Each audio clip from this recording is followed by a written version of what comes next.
Like many great directors, Spielberg is also an enthusiastic moviegoer. His watch list is packed with stuff you've probably never even heard of, but absolutely need to check out. Like the film that inspired him to cast Laura Dern in Jurassic Park, or the underrated gem so controversial its director got banned in his own country. In Rambling Rose, Laura Dern plays Rose, a teenager fleeing her miserable life who ends up living with the eccentric, wealthy Hillier family in 1930s Alabama. Naturally, things don't stay peaceful for long. Rose falls for Mr. Hillier, Robert Duvall, while young buddy, Lucas Haas, is busy falling for her. Duvall and Haas are great, but Dern is the real star here. Sweet, charismatic, and wounded, she turns Rose into a deeply layered character. This performance landed her an Oscar nomination, and Spielberg's attention. He cast her in Jurassic Park after seeing her work in this film. The critics were equally impressed, calling it a touching, bittersweet, and wonderfully acted film. Roger Ebert praised its performances as some of the best of the year. The Intouchables tells the story of Philippe, a wealthy quadriplegic hotel owner, and Driss, his caretaker. Their unlikely friendship changes them both in ways you'd expect from a feel-good movie like this. Equal parts funny and sweet, The Intouchables walks the fine line between heartwarming and a little too saccharine for some tastes.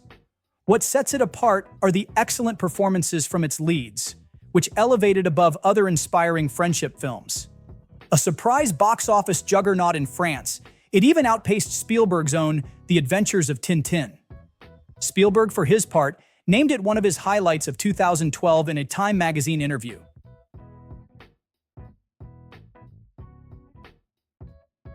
Set in Dublin, Once follows the romance between a guitarist named Guy and a pianist named Girl.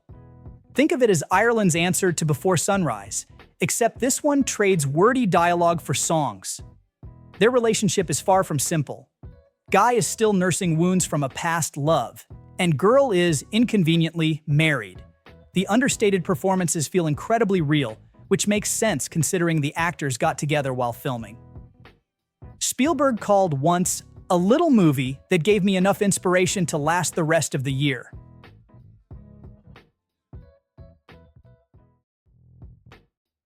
The Sea Inside tells the true story of Ramon Sampedro, Javier Bardem, a man paralyzed by a diving accident who spends decades fighting for the right to end his own life. Along the way, the film explores his relationships with those around him, including his lawyer Julia, who suffers from a degenerative illness.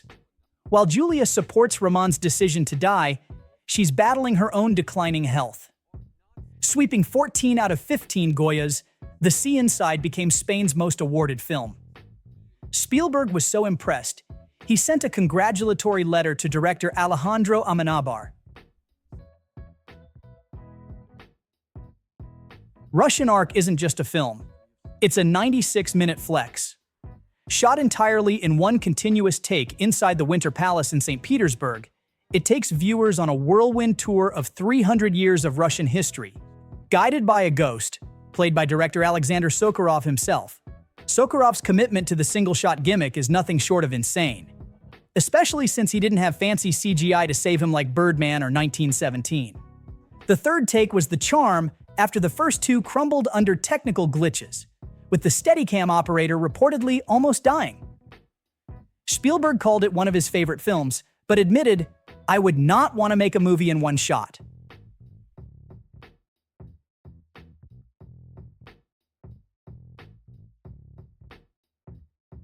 The 400 Blows is the debut film from iconic French director François Truffaut. It's considered a seminal film in the French New Wave, a movement that rejected filmmaking conventions in favor of experimentation and existential themes. This movie hit Spielberg so hard that he reached out to Truffaut, who ended up acting in Close Encounters of the Third Kind. It might seem a bit odd to call The 400 Blows underrated, since many critics and directors have praised it as one of the best movies ever made. But these days the film is not that widely watched amongst the general public. If you haven't seen it yet, you need to.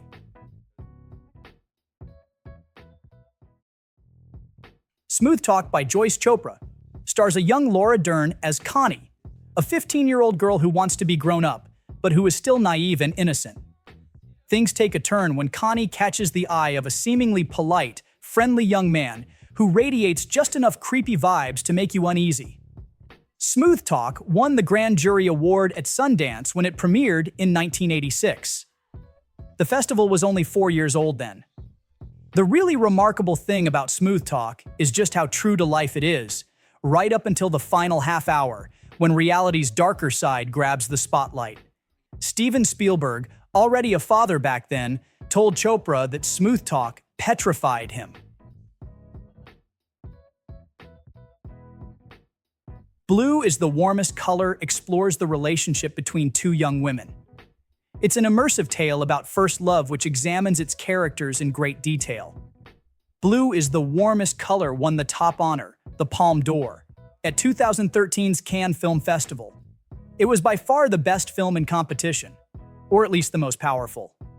Cannes jury president Steven Spielberg called the film a profound love story and said, "We just were really happy that someone had the courage to tell this story the way the director did."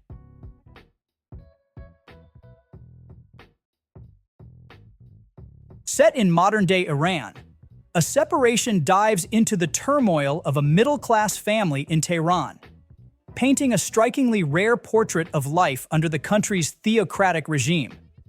Given Iran's love for censoring filmmakers, the fact that this movie even exists is borderline miraculous, especially since director Asghar Farhadi had been under a government ban for some time. Steven Spielberg declared it the best movie of 2011 by a wide margin, while David Fincher, Meryl Streep, and Woody Allen all showered it with praise. Allen even called Farhadi personally to offer his congratulations. The picture won more than 70 international awards, including the Oscar for Foreign Language Film. Made for a mere $800,000, this film pulled off the kind of underdog success Hollywood loves to dramatize. To the shock of both its creator and its home country, it raked in over $24 million worldwide.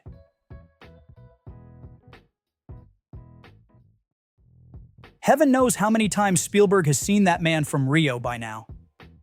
Steven Spielberg reportedly wrote to its director, French filmmaker Philippe de Broca, telling him that he'd seen the international caper-turn box office hit 9 times. If you thought Spielberg was clever for creating Indiana Jones, you should check out this movie and see where the idea came from. This European gem is packed with so many parallels to Raiders of the Lost Ark that it's hard to believe it's just a coincidence.